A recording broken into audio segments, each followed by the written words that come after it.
ایک بہت بڑا کامیاب قدم جو معاویہ نے اٹھایا اور فیصلہ کن اقدام کیا، وہ ضروری آج کے نسل کو، آج کے شیعہ کو، آج کے پاکستانی شیعہ کو موجودہ حالات میں یہ نقطہ بہت غور کرنا چاہیے۔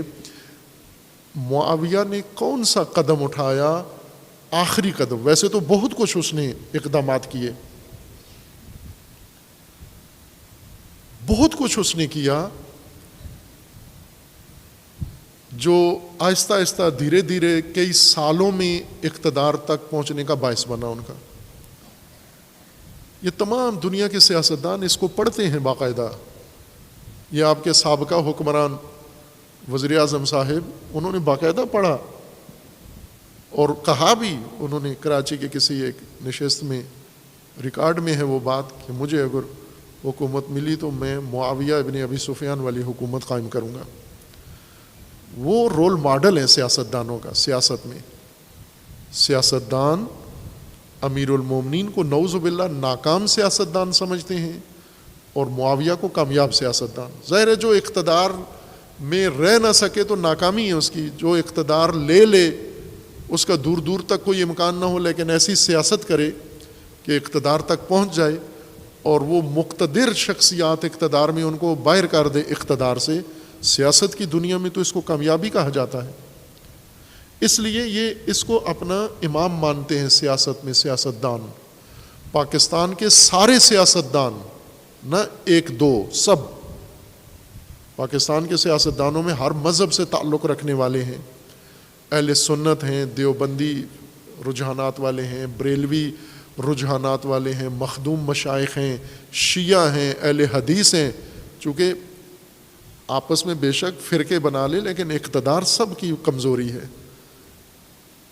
آپ یہ نہ کبھی کہیں کہ شیعہ عورتوں کا نہیں ہوتا، خواہش مند نہیں ہوتا، غیر شیعہ ہوتا ہے، نہ، اس میں شیعہ سنی کی فرقے کی بات ہی نہیں ہے۔ یہ انسانی فطرت ہے، طبیعت ہے۔ ہر مرد کسی بھی مذہب سے تعلق رکھنے والا ہو، اس کے اندر یہ رجحان موجود ہے، خواہش موجود ہے۔ یہ نہ کہو کہ یہ شیعہ ہے تو پھر تو اپنا بھائی ہے، نہ، نامحرم کے قواعد سب کے لیے ہیں۔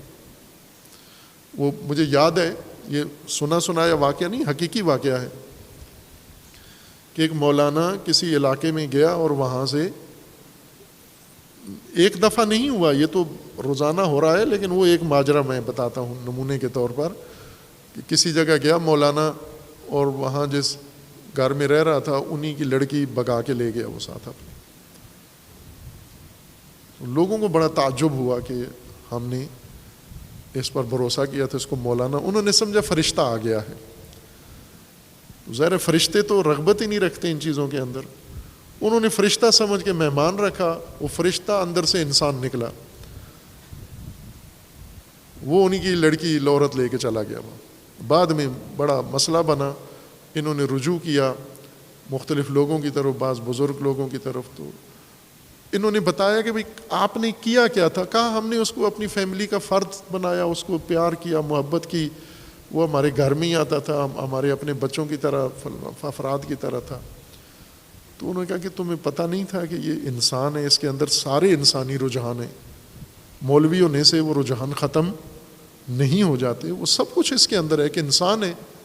تو آپ کو شرعی حدود کا خیال رکھنا چاہیے تھا نا۔ یوں تو نہیں کہ اگر عالم دین ہے تو اپنی ناموس اس کے سپرد کر دو، آپ اس کے حوالے کر دو، آپ تو غلطی کی ہے، حماقت کی ہے آپ نے یہ، اور یہی روزانہ ہو رہا ہے۔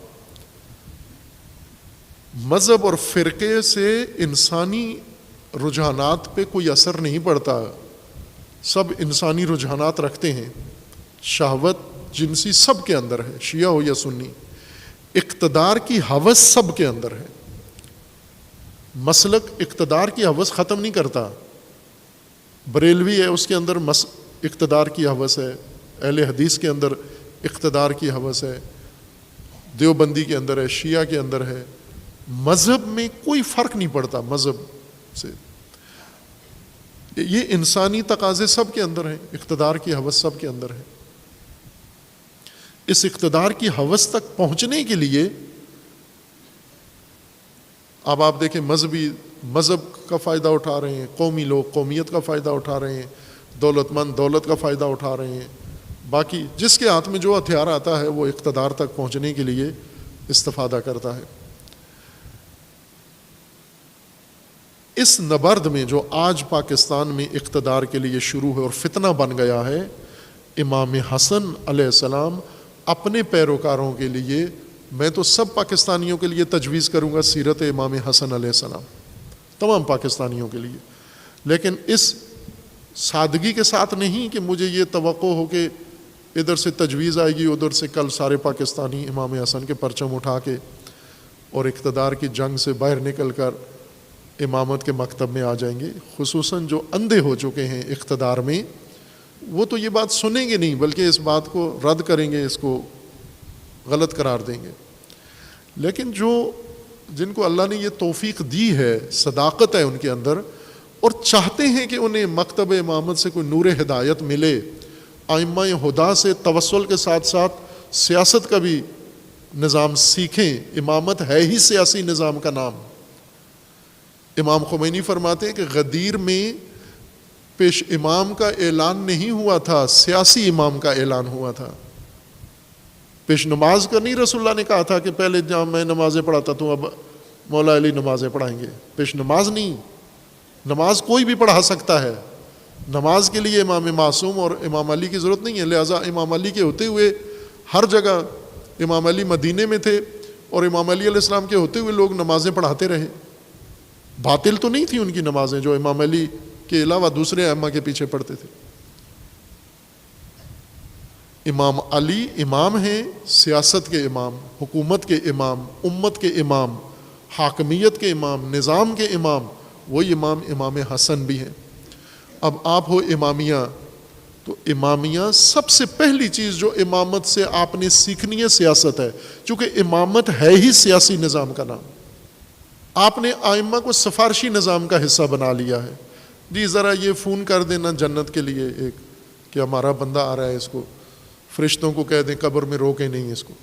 یہ کیا ڈنگ دے دیا آپ نے ائمہ کو؟ امامت ہے ہی سیاسی نظام، لیکن کون سا سیاسی نظام جو اقتدار کے لیے ہر جائز و ناجائز چیز کا ارتکاب کرتا ہے اور ہر ایک کے ساتھ جا بیٹھتا ہے؟ امام حسن علیہ السلام کے مقابلے میں اقتدار طلب، اقتدار پسند طبقہ ہے، یہ بات سب مانتے ہیں، یہ تاریخی وسائل ہے، میں فرقے کی باتیں نہیں کر رہا، فرقہ وارانہ، تاریخی حقائق ہیں کہ، اور یہ سب مانتے ہیں کہ معاویہ بن ابی سفیان نے اقتدار حاصل کیا اور ہر چیز کو ذریعہ بنایا، اس میں یوں نہیں کہ کوئی حد رکھی کہ یہ جائز ہے یہ ناجائز ہے، اور فقط ہدف اقتدار حاصل کرنا تھا۔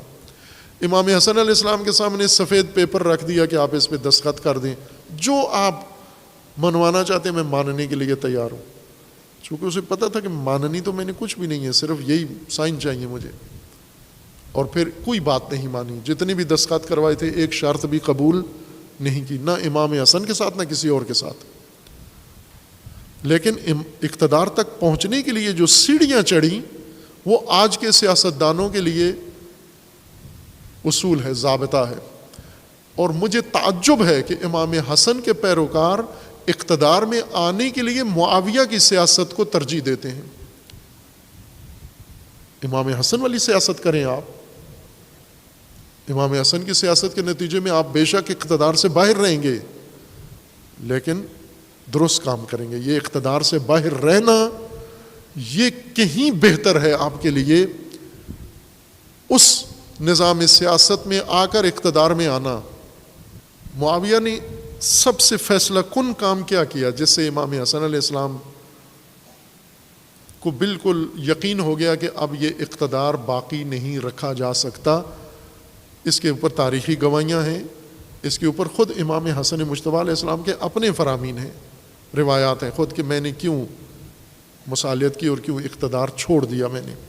لیکن جو آخری اور فیصلہ کن قدم اٹھایا وہ یہ تھا، کس کی مدد سے معاویہ نے یہ میدان مارا اقتدار کا، اور کس کی مدد سے امام حسن علیہ السلام کو اقتدار سے باہر کر دیا۔ یہ بہت دلچسپ بات ہے شیعوں کے لیے آج کے اس اقتدار کی جنگ میں جو اس وقت پاکستان میں اپنے عروج کو پہنچ گئی ہے۔ میں 2 دن پہلے عرض کیا تھا، رات کو یہ گفتگو کی تھی کہ یہ سیاسی نفرت کی سیاست دہشت گردی میں تبدیل ہو جائے گی. صبح وہ کام پنجاب اسمبلی میں ہو گیا، باقاعدہ طور پر سیاسی دہشت گردی شروع ہو گئی ہے، اور اب خود وہ سیاستدان بھی کہہ رہے ہیں کہ یہ تو دہشت گردی ہونے جا رہی ہے. اور اب آپ دیکھیں آگے بڑھے گی، یہ یہاں رکے گی نہیں. گلی گلی میں اور گھر گھر میں اب لوگ شیعہ سنی جھگڑا چھوڑ دیں گے. اب سارے پہلے وہ سپاہ صحابہ اور سپاہ محمد اور یہ نام سنتے تھے لوگ، اب سپاہ عمران خان اور سپاہ نون لیگ اور سپاہ فلاں لڑیں گے آپس میں. اور شروع ہو گیا ہے یہ جنگ، ہر گھر کے اندر شروع ہو گئی ہے یہ جنگ، یہ دہشت گردی.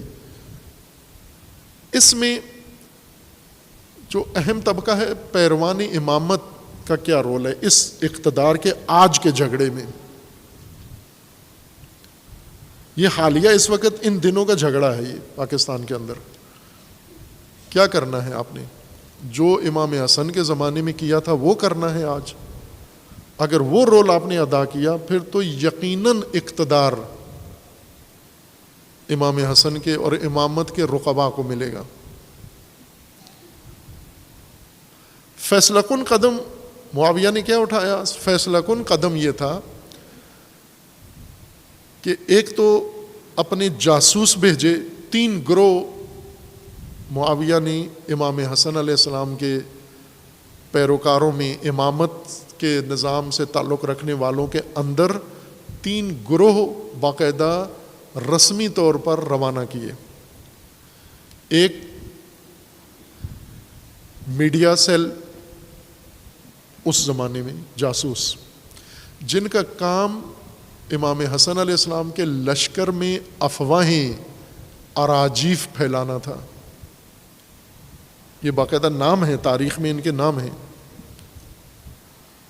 یہ بھیجے، شام سے آئے اور کچھ کوفیوں کو اپنے ساتھ ملایا، جان پہچان تھی، ان کی دوستیاں تھیں، یا کچھ کو باقاعدہ پیسے کے ذریعے سے خریدا، ملازم رکھا کہ ہم نے یہاں پر ایک میڈیا سیل چلانا ہے اور وہ پروپیگنڈا کرنا ہے آپ کے خلاف، امام حسن کے خلاف، افواہیں پھیلانی ہیں. ایسی افواہیں جس سے اس لشکر کے اندر انتشار پیدا ہو، مایوسی پیدا ہو، نا امیدی پیدا ہو. اور بہت کامیابی کے ساتھ یہ کام کیا. امام حسن علیہ السلام نے باقاعدہ ایک نوٹیفیکیشن جاری کیا بصرہ اور کوفہ کے حاکم کے نام، کوفہ میں تو خود امام تھے، کوفہ میں اپنے کمانڈر کے نام اور بصرہ کے حاکم کے نام، کہ شامی جاسوس جو آ کر ہمارے لشکر میں افواہیں پھیلا رہے ہیں، ہماری چھونیوں میں گھس گئے ہیں، ان کو پکڑ کے قتل کر دیا جائے. کوفی جاسوس ایک پکڑا گیا اور قتل ہو گیا. بصرہ والا بعض تاریخوں میں ہے کہ وہ بھی پکڑ کے قتل کر دیا، لیکن ایسا کوئی قول قاطع نہیں ہے. بعض میں ہے کہ وہ ہاتھ آیا ہی نہیں، ان کے چھپ گیا وہ. اور یہ 2 مین چھونیاں تھیں امام حسن مجتبیٰ علیہ السلام کی. یہاں پر انہوں نے یہ کام کیا. دوسرا گروہ انہوں نے ایک اور کوفیوں کا تشکیل دیا، ستون پنجم. ایک یہ تھا جو افواہیں پھیلائے، جھوٹ پھیلائے، پروپیگنڈا کرے مختلف قسم کا، کہ امام حسن علیہ السلام نے معاویہ سے پیسے وصول کر لیے ہیں. یہ ایک افواہ یہ پھیلائی. امام حسن علیہ السلام صلح کرنے جا رہے ہیں، معاویہ کے ساتھ صلح کرنے جا رہے ہیں. ایک وفد شام کی طرف سے آیا کہ ہم مذاکرات کرنے آئے ہیں. امام علیہ السلام نے ان کو وقت دیا. اسی چھونی میں یہ 2 یا 3 بندے تھے، انہوں نے آ کے ملاقات کی. ملاقات کر کے اب ہونا یہ چاہیے تھا کہ اگر شامی وفد آیا ہے، جیسے پاکستان میں غیر ملکی وفد آتا ہے تو باقاعدہ ایک مشترکہ پریس کانفرنس ہوتی ہے، ایک بیانیہ مشترکہ جاری ہوتا ہے کہ ہم نے اس غیر ملکی وفد کے ساتھ یہ معاہدہ کیا ہے، یہ بات چیت ہوئی ہے، یہ ہم نے اعلان کرنا ہے. لیکن تحکیم کے واقعہ کی طرح اس وفد نے اندر کیا بات چیت کی یہ نہیں بتائی. باہر نکل کر دعائیں دینے لگے. توجہ کریں یہ کتنا انہوں نے زیرکانہ کام کیا. باہر نکل کر امام حسن علیہ السلام کے اس خیمے سے، مذاکراتی خلیفہ کے خیمے سے، حاکم وقت کے خیمے سے نکل کر باہر دفتر سے، تو بلند بلند امام حسن علیہ السلام کے ساتھیوں کو سنانے کے لیے بلند بلند آواز سے دعائیں دینا شروع کر دیں. امام حسن کا اللہ بھلا کرے، بہت شریف آدمی ہیں، بہت نائس آدمی ہیں، بہت اعلیٰ شخصیت ہیں، بڑے اعلیٰ ظرف ہیں، انہوں نے امت کو خون خرابے سے بچا لیا ہے، انہوں نے بڑی تباہی سے امت کو بچا لیا ہے، یہ بڑی قربانی ہے ان کی طرف سے. امام حسن علیہ السلام، اب ظاہر مذاکرات ہوئے ہیں، مذاکرات کے بعد امام نے بتانا تھا کہ ان کی کیا بات کرنے آئے تھے اور کیا بات ہوئی ہے یا نہیں ہوئی، ہم نے ان کی شرائط مانی ہے یا نہیں مانی. ابھی امام علیہ السلام اپنے کمرے میں ہیں، یہ پہلے باہر نکل کر بلند بلند آواز سے امام حسن علیہ السلام کو دعائیں دینا شروع کر دی. یہ پروپیگنڈا ہے، یہ طریقہ ہے. آپس میں امام کے ساتھیوں کو خطاب نہیں کر رہے، آپس میں تینوں بلند بلند آواز سے امام حسن کو دعائیں دینا شروع کی شامیوں نے کہ اللہ ان کا بھلا کرے، یہ بہت اعلیٰ درجے ہیں، اعلیٰ درجے پر ہیں، بڑی اعلیٰ ظرف ہیں، امت کو بچا لیا انہوں نے اور بڑا خوبصورت فیصلہ کیا انہوں نے، تمام مسائل اس سے حل ہو جائیں گے، ہر آدمی آسودہ ہو جائے گا. تو لوگوں نے، امام حسن کے سپاہیوں نے، فوجیوں نے سنا کہ یہ کیا دعائیں دے رہے ہیں. اس کا مطلب ہے کہ ہمیں اعتماد میں لیے بغیر، ہمیں بتائے بغیر اندر کوئی معاہدہ ہو گیا ہے. یہ دعائیں دیتے ہوئے امام کے لشکر سے باہر چلے گئے، بس اپنا کام کر دیا. یہ اب یہاں جن لوگوں نے یہ دعائیں سنی شامیوں کی زبانی، تو انہیں چاہیے تھا یہ فوراً امام کے خیمے میں آتے اور پوچھتے آ کر کہ یہ باہر نکل کر اس طرح کا تاثر دے رہے ہیں کہ گویا کوئی جنگ بندی ہو گئی ہے یا کوئی صلح ہو گئی ہے یا آپ اقتدار چھوڑ رہے ہیں. یہ سننے کے بجائے، چونکہ انہیں پتہ تھا، ماہر تھے، میڈیا اسپیشلسٹ تھے وہ لوگ، اور معاویہ نے یہ پورے مملکت سے جمع کیے تھے، ان صلاحیتوں کا پتہ تھا کون کس چیز کا ماہر ہے. کوئی مصر سے بلایا، کوئی حجاز سے بلایا، کوئی یمن سے بلایا، کوئی کہاں سے بلایا، بلا کر وہ ماہرانہ ایک ٹیم تشکیل دی جنہوں نے یہ سارا ماحول بنایا. چونکہ انہیں پتہ تھا کہ یہ جذباتی لوگ ہیں، کوفی ہیں، ان میں اتنا شعور نہیں ہے کہ یہ امام حسن سے جا کے تصدیق کریں، پوچھیں گے جا کر. انہوں نے سنتے ہی فوراً رد عمل دکھانے، اور ایسا ہی ہوا. انہوں نے فوراً امام حسن علیہ السلام کو برا بھلا کہنا شروع کر دیا. توجہ کریں، شامیوں نے دعائیں دیں، کوفیوں نے نعوذ باللہ گالیاں دینا شروع کر دی. وہ لکھی ہوئی ہیں تاریخ کے اندر. جو اپنے تھے، اپنی فوج تھی، اپنے ساتھی تھے. اور پھر اس کے بعد یہ خبر آگ کی طرف پھیل گئی. جیسے کہتے ہیں نا کہ فلاں آدمی بک گیا، یہ چرچا ہو گیا کہ بک گیا. اب جو جذبات انہوں نے بڑھکائے، امام حسن علیہ السلام کے لشکر نے امام کے خیمے کا محاصرہ کر لیا. مشکل سے چند وفاداروں نے امام علیہ السلام کو بچا کے اس خیمے سے باہر نکالا زخمی حالت میں، اور دور لے گئے، اس چھونی سے باہر مدائن میں لے گئے. ایک گھر میں جا کر مخفی رکھا، اور اس گھر میں جہاں پر جا کر پناہ لی امام حسن علیہ السلام نے، اس گھر کے مالک نے اور اس کے ساتھی نے کہا کہ یہ تو ظاہر ہے اب تو جنگ ختم ہونے والی ہے، بغیر کسی، ہمیں جنگ تو ہوئی نہیں کہ مال غنیمت ملتا، علاقہ کوئی فتح نہیں کیا، دارالامارہ شام کا ہمارے ہاتھ نہیں آیا، بیت المال ہمارے ہاتھ نہیں آیا، ہم تو محروم رہ گئے، باقی لوگوں نے پیسے لے لیے، ہم محروم رہ گئے، تو ہم پھر کیوں آخری موقع ہاتھ سے جانے دیں. انہوں نے امام حسن علیہ السلام کو شامیوں کے سپرد کرنے کا منصوبہ بنایا اور پیغام بھیجا کہ امام حسن ہمارے پاس ہیں، ہم ان کو اسیر کر کے آپ کے حوالے کرنے کے لیے تیار ہیں، بشرطے کہ ہمیں اس کا صلہ ملے. یہ ایک کام کیا انہوں نے. ایک اور کام جو فیصلہ کن ثابت ہوا، جس وجہ سے امام علیہ السلام نے پھر باقاعدہ کہہ دیا کہ اب بہترین راستہ صلح ہے، یعنی اقتدار سے کنارہ کشی ہے، اور اقتدار اس شخص کو دے دیا جسے امام حق پہ نہیں سمجھتے تھے، باطل سمجھتے تھے. غلط سمجھتے تھے، جس کے ساتھ جنگ کرنا واجب سمجھتے تھے۔ تیسرا کام جو فیصلہ کن ہوا، وہ کس نے یہ فیصلہ کن مرحلہ اس جنگ میں، اقتدار کی جنگ میں کیا؟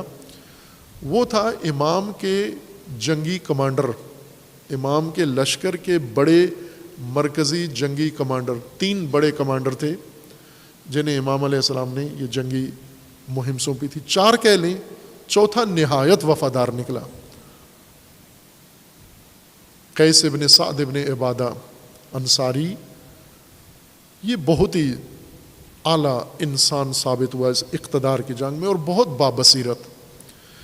معاویہ نے پہلے سے امام علیہ السلام کے ان جنگی کمانڈروں پر نظر رکھی ہوئی تھی، اور یہ سارے امام نے چن کے لگائے تھے، کسی خاص ترجیح کی وجہ سے لگائے تھے۔ مرکزی کمان اپنی فوج کی عبید اللہ ابن عباس ہاشمی، عبداللہ ابن عباس کے چھوٹے بھائی عبید اللہ ابن عباس کو دی۔ عبید اللہ ابن عباس کے اندر معاویہ کی شدید نفرت موجود تھی، اور اس نفرت کی وجہ یہ تھی کہ یمن کی ولایت کے زمانے میں امیر المومنین کی طرف سے عبید اللہ یمن کے والی تھے۔ یمن پر معاویہ کے بھیجے ہوئے ایک دستے نے بصر ابن ابی ارطاد کی سربراہی میں حملہ کیا، اور والی یمن عبید اللہ کے 2 کمسن بچے ان کی ماں کے سامنے زندہ چیر دیے، ٹانگوں سے پکڑ کے دونوں بچے چیر دیے زندہ۔ اور عبید اللہ وہاں سے یمن چھوڑ کر بھاگ کر کوفہ امیر المومنین کے پاس آ گئے، جس پر امیر المومنین نے بہت غصہ دکھایا کہ تجھے یمن میں رہنا چاہیے تھا، تو تیرے بچوں کا گھر کا یہ حشر کیا اس نے، اور تو یمن چھوڑ کر میرے پاس آ گیا ہے۔ تو اس نے کہا کہ میں خبر دینے آیا ہوں۔ تو کہا خبر کوئی قاصد بھی پہنچا سکتا ہے، کوئی دفتر کا بندہ بھی پہنچا سکتا ہے، خود والی چھوڑ کر آ گیا ہے، ان کے دہشت گردوں کے حوالے یمن کر کے ادھر آ گئے ہو۔ خطبہ ہے مفصل امیر المومنین علیہ السلام کا۔ اور ظاہر ہے کہ جس شخص کے 2 کمسن بچے معاویہ کے لشکر کے ہاتھوں اس طرح سے ظلم کا نشانہ بنے ہوں، اس کے دل میں کتنی نفرت ہوگی۔ اور ہاشمی بھی ہے، اور امیر المومنین کا پیروکار بھی، اور بڑا شیعہ کمانڈر بھی ہے، خاندان اہل بیت میں سے بھی ہے۔ اس سے بہتر موضوع اور کون ہو سکتا ہے؟ اس شخص کو 12,000 کا لشکر دے کر روانہ کیا کہ آپ جو فلاں شہر میں جا کر سرحد پر پڑاؤ ڈال لو، اور معاویہ کا لشکر وہاں ہے، وہاں جا کر انتظار کرنا، جنگ میں پہل نہ کرنا، اگر انہوں نے شروع کی تو آپ بھی شروع کر دینا، ورنہ میرا انتظار کرو، میں باقی ماندہ فوج لے کر تمہارے پاس پہنچ رہا ہوں۔ ان سے پہلے سے معاویہ نے ان کے بارے میں پلاننگ کی ہوئی تھی، منصوبہ بنایا ہوا تھا، ان 3-4 بڑے کمانڈروں کے اوپر نظریں تھیں اس کی، اور سب کے پاس الگ الگ بندے بھیجے، دیناروں کی بوریاں بھیجیں اور وعدے وعید بھیجے۔ جو ہی یہ وہاں پہنچا مسکن شہر میں، اس آبادی میں، وہاں پر رات کے وقت وہ شامل وفد آیا، اور انہوں نے ملاقات کی، آ کر 3 وعدے دیے اس کو۔ ایک خوبصورت عورت، دمشق کی سب سے خوبصورت عورت، اس وقت لبنان دمشق میں تھا، یعنی سب سے خوبصورت دمشقی یا لبنانی عورت، یہ تو تیرے لیے تیار بیٹھی ہوئی ہے وہ خیمے میں۔ اور دوسرا، اتنے لاکھ دینار، جن میں سے کچھ وہیں نقد دے دیے، کچھ کہا کہ وہاں جب پہنچو گے تو ملیں گے۔ اور تیسرا وعدہ یہ دیا کہ معاویہ نے کہا کہ اگر میرا ساتھ دو اور میں امام حسن کو اقتدار سے نکال دوں تو میری فوج کے کمانڈر ان چیف تم ہوگے۔ یہ شخص رات کے وقت 12,000 لشکر میں سے 8,000 لشکر لے کر معاویہ سے جا ملا۔ پیچھے 4,000 بچ گئے، جو قیس ابن سعد ابن عبادہ، جو امیر المومنین کے دوسرے کمانڈر تھے عبید اللہ کے بعد، ان کی کمان میں باقی رہ گئے۔ اور اس وقت قیس نے پیغام بھیجا امام حسن علیہ السلام کو کہ یہ ماجرا بارڈر پہ رونما ہو گیا ہے۔ اور اس خبر سے پہلے کہ قیس کا پیغام امام کو ملے، معاویہ کے ایلچیوں نے پہلے کوفیوں میں یہ خبر پھیلا دی تھی کہ وہ جو لشکر امام نے بھیجا تھا وہ سارا شامیوں سے مل گیا ہے، خب جب امام علیہ السلام، اب یہ 1-2 دنوں میں یہ واقعات رونما ہوئے. اتنا بڑا لشکر، امامت کا لشکر، یہ معاویہ سے جا ملا کمانڈر سمیت. یہ ایک نہیں 2 کمانڈر اور بھی ملے، ان کے پاس چھوٹے دستے تھے، وہ دوسرے محاذوں پر مل گئے. یہ بڑے محاذ کا تھا. دوسرا وہ پراپوگنڈا میڈیا جنہوں نے وہ دعاؤں کے ذریعے سے پراپوگنڈا کیا. دعائیں ایک حربہ تھا، میں ایک نمونہ بتا رہا ہوں، ورنہ انہوں نے 20 کام کیے. کس کس سے مل کے کیا کیا تلقین کروائی، کس سے مل کر کیا نشر کروایا جھوٹ، وہ تاریخ میں موجود ہے. اور تیسری چیز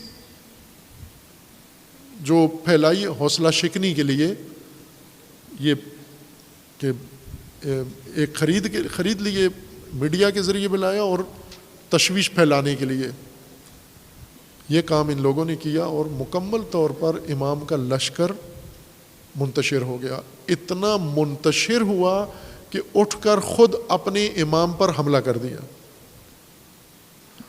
ان سے بچنے کے لیے، آپ توجہ کریں، شامیوں سے بچنے کے لیے امام نے مدائن میں پناہ نہیں لی، کوفیوں سے، اپنے لشکر سے بچنے کے لیے، محفوظ رہنے کے لیے جا کر پناہ لی.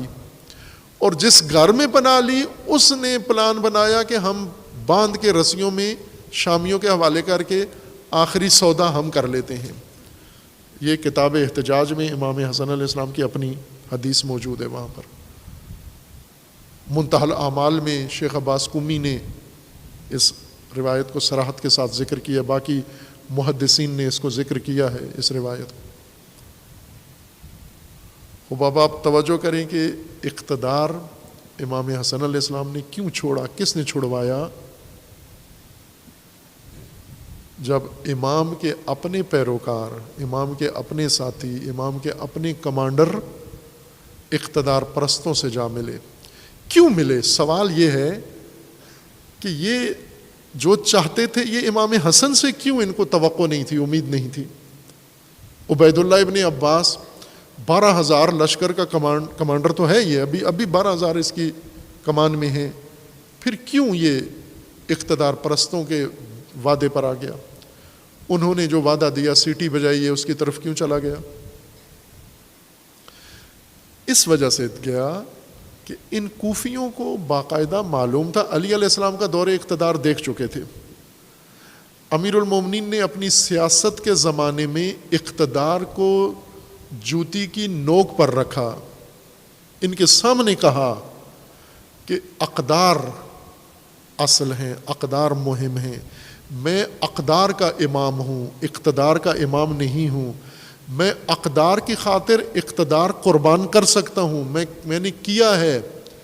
اور کوفیوں نے نزدیک سے دیکھا، اور پھر امام حسن مجتبیٰ علیہ السلام کو کوفیوں نے نزدیک سے دیکھا کہ یہ امام حسن مجتبیٰ اگر اقتدار میں رہیں، ان کے ساتھ رہ کر ہمیں کیا ملے گا، امامت کی سیاست کر کے ہمیں کیا ملے گا، اور ملوکیت کے ساتھ مل کر ہمیں کیا ملے گا. یہ نظریاتی طور پر امامت کے قائل تھے، یہ نظریاتی طور پر امام حسن کی امامت کے قائل تھے، لیکن امام حسن کی امامت کے سیاست میں انہیں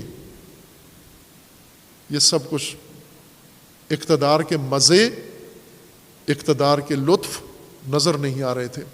جو امیر المومنین کے زمانے میں ایسا ہی ہوا. امیر المومنین کے زمانے میں 2 شخصیات امیر المومنین کے پاس آئیں خلافت کے فوراً بعد، جن لوگوں نے امیر المومنین کے لیے بیعت کی کمپین چلائی ہوئی تھی. لوگوں کو لاتے تھے پکڑ پکڑ کے او بیعت کرو امیر المومنین پر، یہ سب سے بہتر حاکم ہے. یہی جب بیعت کا عمل مکمل ہو گیا، امیر المومنین بیت المال میں گئے، انہوں نے وقت مانگا رات کے وقت، امیر المومنین نے انہیں وقت دیا. جو ہی جا کے بیٹھے، امیر المومنین نے چراغ بیت المال کا بجھا دیا اور فرمایا گھر سے چراغ لے کر آؤ. انہوں نے پوچھا بھی کہ کیوں بجھا دیا؟ وہ فرمایا کہ ابھی ذاتی بات ہو نہیں ہے آپ کی میرے ساتھ، بیت المال حکومت کا ہے، بیت المال کا کام ختم ہو گیا ہے، تو بیت المال کا چراغ بھی نہیں جلے گا، لائٹ بھی نہیں جلے گی، چونکہ ذاتی کام کر رہے ہیں ہم اس میں. یہ امامت کا نظام ہے. امامت کے نظام میں آپ بیت المال کی لائٹ کے نیچے بیٹھ کر ذاتی کام نہیں کر سکتے. یہ امام حسن کی حکومت ہے, امام علی کی حکومت ہے. یہ کیوں کوفی اتنے مایوس تھے امامت کے نظام سے؟ انہی وجوہات سے. تو انہوں نے کہا کہ ہم, امیر المومنین نے کہا کہ بتائیے کیوں آئے ہو؟ تو انہوں نے کہا کچھ کہنے آئے تھے, اب ضرورت نہیں ہے, جواب مل گیا ہے. آئے کیوں تھے؟ کوفہ اور بصرہ کی حکومت لینے کے لیے, کہ ایک کو کوفہ کا حاکم بنا دیں, دوسرے کو بصرہ کا حاکم بنا دیں. تو جو حاکم, جو والی چراغ 1 منٹ ہمارے لیے بیت المال کا نہیں جلانے کے لیے حاضر, وہ ہمیں یہ سب کچھ کیسے دے گا؟ لہٰذا یہی چلے گئے, وہاں سے جا کر جنگ جمل کی تیاریاں شروع کر دیں. عزیزان, یہ اقتدار کے نظام میں امامت کی سیاست, امامت کا جنگ کا طریقہ اقتدار یا اقدار. اور امام حسین علیہ السلام نے اس مکتب امامت میں پھر اوج کر دی, معراج کر دی. اقتدار سے ٹکرا کر اقدار بچانے کے لیے نہ صرف اقتدار قربان کر دیا, امیر المومنین نے اقتدار قربان کیا, امام حسن نے اقتدار قربان کیا, امام حسین نے سب کچھ اقدار پر قربان کر دیا. ایک کام جو پروپیگنڈا معاویہ کے لشکر نے امام حسن علیہ السلام کے ساتھ کیا, جو آج تک لوگوں کی گمراہی کا سبب بنا ہوا ہے. میں کئی علماء محققین سے یہ کہا ہے کہ بنو امیہ کے دور میں جو کچھ دینی متون مدون ہوئے ہیں, کیا ان میں نظر ثانی کو آپ ضروری نہیں سمجھتے؟ بنو امیہ کے دور میں جو حدیث کی کتابیں لکھی گئی ہیں, بنو امیہ کے دور میں جو فقہی کتابیں لکھی گئی ہیں, بنو امیہ کے دور میں جو تاریخ لکھی گئی ہے, بنو امیہ کے دور میں جو تفسیریں لکھی گئی ہیں, بنو امیہ کے دور میں جو دین کے مجموعے بنائے گئے ہیں, تربیت ہوئی ہے, کیا ان سب میں آپ ضروری نہیں سمجھتے کہ نظر ثانی کی جائے؟ کہ جب بنو امیہ ہر چیز کو جائز ناجائز کو استعمال کرتے تھے اقتدار کے لیے, دین کو خصوصاً, اور وہی دین آپ تک آ پہنچا ہے, تو کیا آپ ضروری نہیں سمجھتے کہ اس میں تھوڑا سا نظر ثانی کر لیں کہ یہ ممکن ہے بنو امیہ نے اس کو اپنے اقتدار کے لیے بنوایا ہو؟ ضرورت سمجھتے ہیں لیکن جرأت نہیں کرتے. ایک کام جو بنو امیہ نے کروایا وہ یہ تھا, یعنی ان کا یہ میڈیا سیل بہت کامیاب میڈیا سیل تھا. انہوں نے جب ایک طرف سے یہ پروپیگنڈا کروایا کہ امام حسن علیہ السلام جنگ نہیں کرنے کے لیے تیار ہیں بلکہ صلح پر سوچ رہے ہیں, اور صلح کے لیے بھی کوئی بڑا معاوضہ لے کر یہ کرنے چاہ رہے ہیں شامیوں سے, یہ پروپیگنڈا انہوں نے کروایا. اس سے پہلے اور اس خصوصاً اس دوران ان 6 ماہ کے اندر امام حسن کے بارے میں جو بہت زیادہ زہر اگلا شامیوں نے, جو آج کی نسل کو بھی, آج کے پاکستانی مفتیوں کو بھی گمراہ کیے ہوئے ہے, اس میڈیا سیل نے جو کام کیا وہ آج کے میڈیا میں بھی آپ کو نظر آ رہا ہے. انہوں نے یہ اکسانا شروع کیا اور پھیلانا شروع کیا کہ امام حسن علیہ السلام کو سیاست سے, اقتدار سے, جنگ سے, دشمن سے کوئی سروکار نہیں ہے, یہ تو کثرت سے شادیوں میں مصروف ہیں. ان کی خفیہ شادیاں ہیں سینکڑوں کے حساب سے, اور ان کے گھر ہیں, بنگلے ہیں جگہ جگہ پر, ان کی پراپرٹی ہیں, ان کے فلاں ہیں, ان کے پاس مال و منال و مال و دولت اتنا ہے. یہ شامی میڈیا سیل نے یہ کام کیا. یہ بنو امیہ کے زمانے میں یہ زہر شخصیت کشی امام حسن علیہ السلام کی گئی, جو ابھی تک یہ زہر ان مفتیوں کے ذہن میں ابھی تک بھرا ہوا ہے.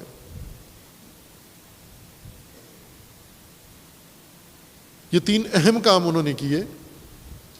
اور فیصلہ کن ان میں سے کون سا ثابت ہو؟ میڈیا سیل نے صرف لوگوں کو بدبین کیا، بدگمان کیا، لیکن جس چیز نے امام حسن علیہ السلام کے اقتدار کی بنیاد ہلائی، کمزور کیا، وہ امام کے اپنے مقرر کردہ کمانڈروں کی خیانت تھی۔ یہ اقتدار پرستوں سے جا ملے، ان کے کیمپ میں جا کر شامل ہو گئے، ادھر کال دے دی، سب 8,000 مل کر معاویہ کے کیمپ میں چلے جاؤ سب۔ اب یہ خبر ملنی تھی، پھر امام حسن علیہ السلام نے باقی ساری پلاننگ روک دی، جنگ نہیں ہو سکتی ان لوگوں کے ذریعے۔ شیخ مفید رحمۃ اللہ علیہ نے اپنی کتاب ارشاد میں اس کو بہت خوبصورت تجزیے کے ساتھ اور تحلیل کے ساتھ ذکر فرمایا ہے، بہت اعلیٰ انداز سے، کہ امام حسن علیہ السلام کا لشکر کس گماش کا تھا، کس نوعیت کا تھا، کس طرز کا تھا، اور کیوں یہ سب کچھ ہوا۔ یہ وہ تاریخ ہے جو آج پاکستان میں اقتدار کی جنگ میں امامت کے دعوے دار اور امامت کے پیروکار اور امامت کے ساتھ تعلق رکھنے والے لشکر نے کیا کردار ادا کرنا ہے۔ یہ دیکھ لیں کہ امام حسن علیہ السلام کے ساتھ اقتدار پرستوں کا ساتھ دے کر کتنی بڑی خیانت ان لوگوں نے کی، اور امامت جب ان کی خیانت سے اقتدار کے میدان سے امامت کو باہر نکالا گیا، پھر لوٹ کر دوبارہ نہیں آ سکی اقتدار میں، پھر نہیں ہو سکا یہ کام۔ اور کیوں نہیں آ سکتی؟ چونکہ وہی عمل جو امام حسن علیہ السلام کے لشکریوں نے انجام دیا تھا، وہ کمانڈر مسلسل ہر نسل میں آتے جا رہے ہیں۔ وہ عبید اللہ ابن عباس جو پرچم امام حسن کا اٹھا کے اور اپنی ٹیم سمیت، اپنی پارٹی سمیت اقتدار پرستوں سے جا ملتا ہے، یہ در حقیقت امامت کی کمر توڑ دیتا ہے، یہ امامت کی پشت پہ خنجر مارتے ہیں۔ ان کی وجہ سے امامت کی توانائی استعمال ہو جاتی ہے اقتدار پرستوں کے ہاتھ میں۔ معاویہ نے شامیوں کے ذریعے اقتدار حاصل نہیں کیا، کوفیوں کے ذریعے اقتدار حاصل کیا ہے۔ ایک بھی شامی اس میں شامل نہیں ہے، سارا لشکر اس کا کوفی ہے، یعنی امام حسن کے لشکر سے امام حسن سے اقتدار لے لیا۔ اور یہ بات امام حسن علیہ السلام نے خود بھی بیان فرما دی کہ میں نے اس وجہ سے یہ فیصلہ کیا کہ میرے سامنے دو نقشے تھے، ایک دشمن کا تھا، ایک ان کا تھا، کوفیوں کا۔ ان کا یہ نقشہ تھا کہ امام حسن علیہ السلام نے بتایا ہے کہ ان کے نقشے کے مطابق انہوں نے مجھے پکڑنا تھا، فروخت کرنا تھا معاویہ کے ہاتھ میں۔ پھر معاویہ نے مجھے دو آپشن دینے تھے، یا مجھے قتل کر دیتا، شہید کر دیتا، یا پھر بخشش رحم کھا کر مجھے چھوڑ دیتا کہ میں آپ کو معاف کرتا ہوں۔ اور معاویہ کی معافی لے کر زندہ رہنا موت سے بدتر تھا۔ امام کو یہ پتہ تھا کہ وہ یہ سوچ رہا ہے، یعنی یہ امام کو یقین تھا کہ مارے گا نہیں، وہ اس طرح سے ان کے ذریعے انہیں پیسہ دے کے مجھے گرفتار کر لے گا، پھر اس کے بعد کہے گا کہ میں نے نواسۂ رسول ہیں، شریف آدمی ہیں، میں نے چھوڑ دیا ان کو، میرے رحم و کرم پر اب آپ رہیں، باقی رہیں، زندہ رہیں۔ یہ زندگی امام کو پسند نہیں تھی، اس لیے امام علیہ السلام نے فرمایا کہ اب اقتدار میں نہیں رہا جا سکتا، اقتدار باقی رکھنے کا کوئی امکان باقی نہیں ہے، لیکن اقدار بچائی جا سکتی ہیں۔